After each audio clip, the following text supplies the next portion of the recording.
कहने वाले ने सही कहा है कि भगवान के चरणों की पूजा करके स्वर्ग को भी पाया जा सकता है। हिंदू धर्म की ऐसी मान्यता है कि भगवान के चरणों जैसा पवित्र स्थान कोई नहीं है। शायद इसीलिए भगवान के चरणों की पूजा की जाती है। लेकिन क्या आपको ये पता है कि भगवान के चरणों का इतना महत्व क्यों है? तो द कर्मा आपको ये बताने जा रहा है कि भगवान विष्णु के चरणों का इतना महत्व क्यों है। ये जानने के लिए आप हमारे इस वीडियो को पूरा जरूर देखिए। भगवान विष्णु के चरणों पर तो सबसे पहला अधिकार माता लक्ष्मी का है। तो ये हम सभी जानते हैं कि माता लक्ष्मी भगवान विष्णु के चरणों में हमेशा विराजमान होती हैं। लेकिन अगर विष्णु जी के चरणों की बात आती है तो सीधे हमें राजा बलि और भगवान विष्णु के वामन अवतार की बात सबसे पहले याद आती है।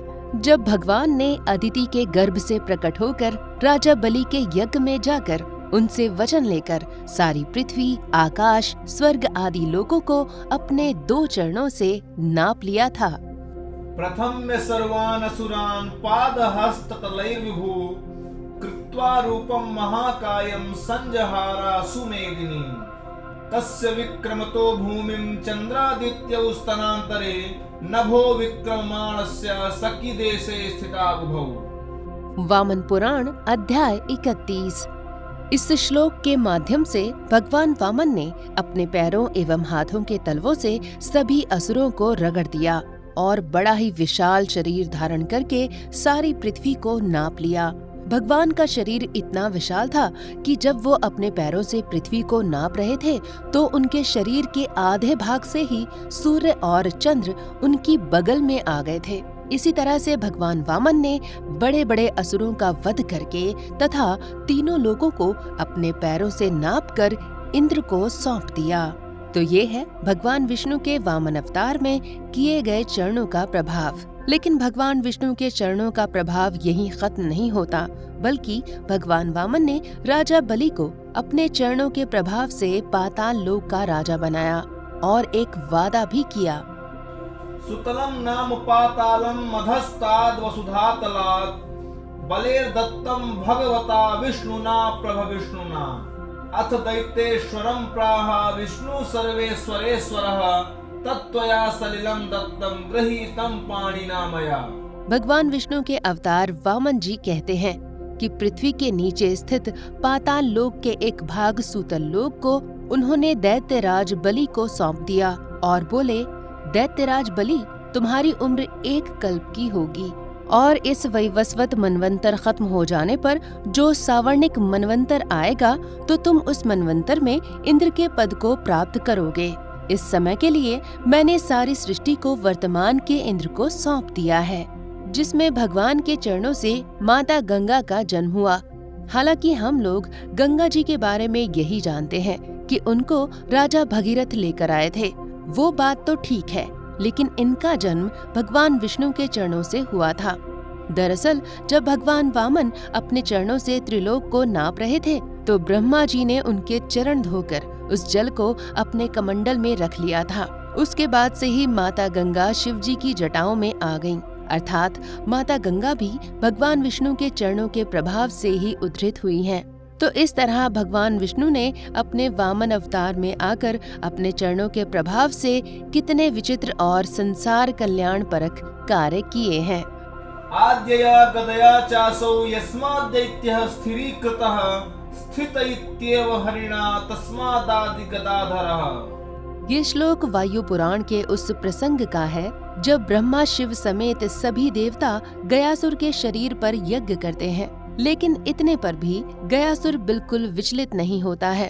तभी भगवान विष्णु गदा चक्र लेकर प्रकट होते हैं और गयासुर के सर पर अपने चरणों को रखते हैं। तभी देवताओं का कार्य सिद्ध हो जाता है और सभी देवता गयासुर को वरदान देकर चले जाते हैं। भगवान विष्णु तभी से इस गया नगरी को मनुष्यों के पूर्वजों को स्वर्ग लोक भेजने का रास्ता बना देते हैं। अर्थात जो भी अपने पितरों का श्राद्ध यहाँ करेगा उसके पितरों को स्वर्ग लोक की प्राप्ति होगी। हालांकि भगवान विष्णु के चरणों की महिमा जितनी की जाए उतनी कम है। तो सीधे हम भगवान के अवतार श्री राम की ओर चलते हैं। कि भगवान ने श्री राम का अवतार लेकर अपने चरणों से तथा चरणों की धूल से क्या क्या कार्य किए। जब जब भगवान राम के चरणों की बात आती है तो सबसे पहले एक बात याद आती है कि उनके चरणों की धूल मात्र से माता अहिल्या ने अपने शरीर को प्राप्त कर लिया था। तो ये प्रसंग वाल्मीकि रामायण और रामचरितमानस में आता है। कथा है कि जब महर्षि विश्वामित्र श्री राम और लक्ष्मण सहित जनक मिथिला नगरी को जाते हैं तो रास्ते में ही ऋषि गौतम का आश्रम मिलता है और महर्षि विश्वामित्र गौतम, अहिल्या और इंद्र की कथा श्री राम को सुनाते हैं। कथा के अनुसार इंद्र ने अहिल्या का शील भंग किया था। जब अहिल्या के पति गौतम को ये पता चलता है कि इंद्र ने अहिल्या के साथ दुराचार किया है तो वो इंद्र के साथ अहिल्या को भी इस करतूत का दोषी बताते हुए उन्हें भी श्राप दे देते हैं।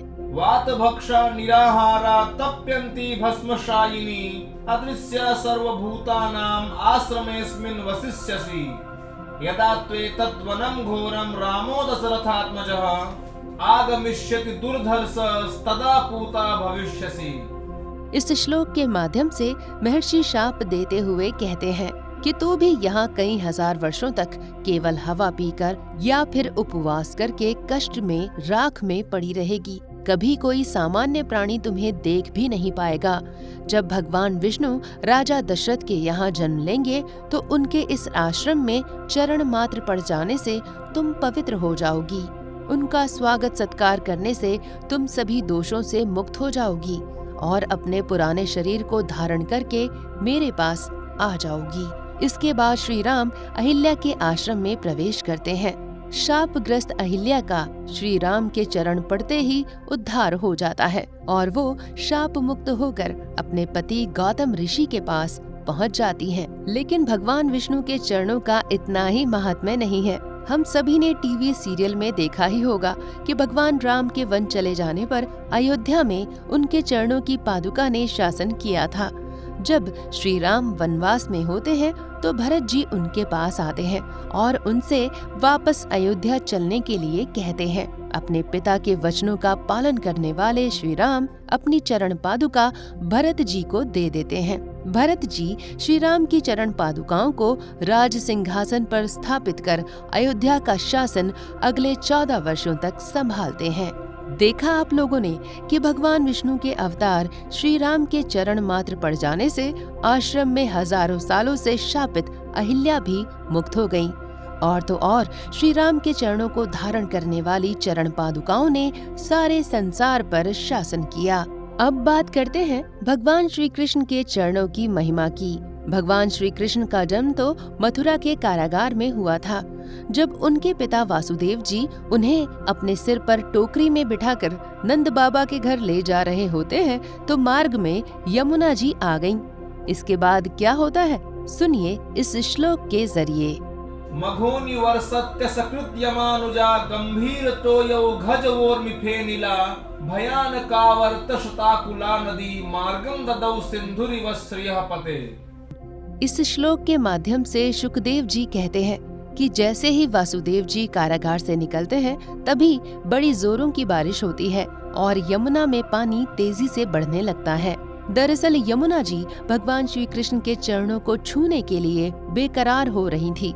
जैसे ही उन्होंने भगवान श्री कृष्ण के चरणों को स्पर्श किया उनका पानी तेजी से घटने लगा और उन्होंने श्री कृष्ण को मार्ग दे दिया। भगवान श्री कृष्ण के चरणों के प्रताप से तो कालिया नाग भी पाप मुक्त हो गया था।